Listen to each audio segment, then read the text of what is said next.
Right now, we're listening in to a live news conference from Governor Raimondo. This afternoon, even in Providence and northern Rhode Island, you're going to see it turning into rain. The temptation will be to go outside and feel that it is safe. I'm asking you, please stay home for the afternoon so that we can clean up this mess, so that we have a safe commute in the morning. The risk is that if folks don't stay home and our plows can't do that work, it's going to freeze tonight and we'll have a mess in the morning. So the heaviest part of the storm and the highest winds are coming in this afternoon, so we haven't yet seen the brunt of it. But at this point, we're in good shape. The plows are out. We're keeping up with the storm. And I just want to ask the people of Rhode Island, thank you for your support until this point in time. Please stay home so we can do our work, get everybody home safe. If you're an emergency personnel and you have to be out there, please don't crowd the plow. We have hundreds of plows out there. We need these guys to get home safely to their families. Please give them space. Don't try to go around them so they can do their work. I'm happy to answer any questions. No accidents to speak of, no serious injuries? No major accidents, a few minor accidents, no fatalities, no major injuries. And we want to keep it that way, which is why I'm imploring folks, keep doing what you're doing. Stay home. What do you know about wind damage to the Salty Brine wind turbine? Yes, so we had the wind, the gust of winds have been up to 50, 60 mile an hour gusts. And again, as I say, the worst part of the storm and the worst part of the wind is yet to come. It'll come this afternoon. We do have a wind turbine at Salty Brine Beach, which is down on account of the wind. National Grid is already on the scene trying to repair that. Nobody's been hurt. It's a wind turbine that's owned by the state, owned by DEM, and when the storm's over, we'll get it fixed. Any other damage that we know of? Not particularly. Like I said, we have about 7,000 people without power right now, and I'm in constant contact with National Grid. They're doing everything they can to get folks back up.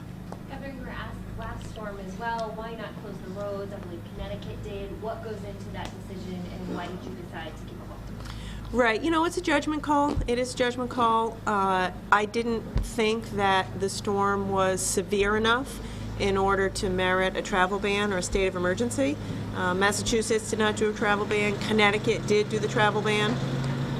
We have a snowplow out the window. And at this point, I think that was the right call. You don't want to call a state of emergency unnecessarily.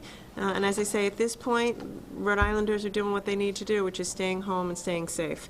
I closed state government, which has been very helpful. 13,000 people not on the roads. Most schools are closed. It is my hope, we're on path, that tomorrow we'll be back open, bright and early, ready to go to work. Director Albini, maybe you can talk about the budget at DOT and how we're doing in terms of snow clearing. I'll let the director answer that. He'll come up, but I want to say we were prepared for this. So, we had plenty of salt, we had plenty of sand, we have our trucks ready, we have this in the budget.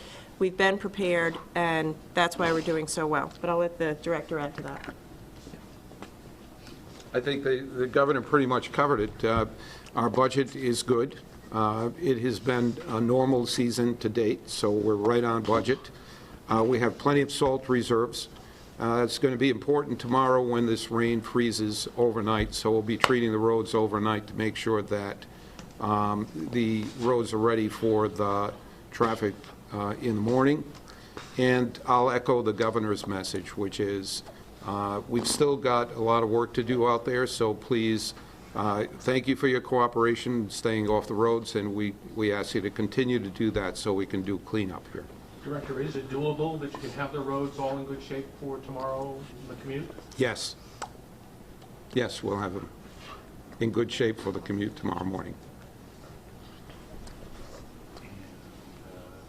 If I could just, for power outages, so we have about 7,000 right now, so the National Grid number is 1-800-465-1212, 1-800-465-1212. If you have an outage, please report it. National Grid does not know that you have an outage unless you call them, so make sure you write that number down. So when I walked into the EMA, Director Gaynor said to me, Governor, don't let the cork out of the bottle too soon. So my message to Rhode Islanders is, you're going to look out the window this afternoon. You're going to see the snow has stopped. You're going to think it's okay to go outside. Please don't do that. The winds are going to get faster and more dangerous in the next few hours. We want everybody to get up and be able to go to work and go to school and have their day tomorrow. This is all going to turn to ice, so let's give our folks a chance to clean it up, get through it safely. No major accidents or incidences, and we'll get back tomorrow to regular business. Governor, this may go without saying, but it's a heavy, wet snow, certainly with the rain now. Talk about, if you keep to what extent you can, about how people should be careful when they try to clear the snow. Yes, thank you. So it is a heavy snow. It's also incredibly slippery. So please be very careful shoveling yourself out. And this is a great time to be a good neighbor. So if you can, if you know you have friends or families or neighbors who need a hand, walk over and give them a hand or give them a call. That's what we all need to do. I don't want to see anybody getting hurt trying to lift, a heavy bucket or heavy shovel of snow, because it is very heavy and it's very slippery out. Short of the mandate, which again is not in effect, observationally, have we seen people seeming to heed the warning about? Yes, absolutely. That's why I said thank you to Rhode Island. I've been very pleased with what I've seen on the roads today, which is incredibly light traffic. The Colonel of the State Police was commenting that throughout the state, it's very light traffic, and we see the results of that. Only a couple of accidents, no serious accidents, no fatalities, and the plows are able to do their work. So, and thank you guys for covering this. I mean, we'll get the word out, we'll keep people home, keep everybody safe. And this too shall melt, right, Governor? I promise it's going to melt. And spring has to come. It has to come. Anyway, thank you guys. Governor, do you anticipate, given the way things are going now? All right, we were listening to Governor Raimondo's noon briefing at EMA headquarters in Cranston. So far, so good. A couple of accidents, nothing major. Again, she wants to keep it that way, as every other state official would like to see everybody staying safe throughout the afternoon. That's right.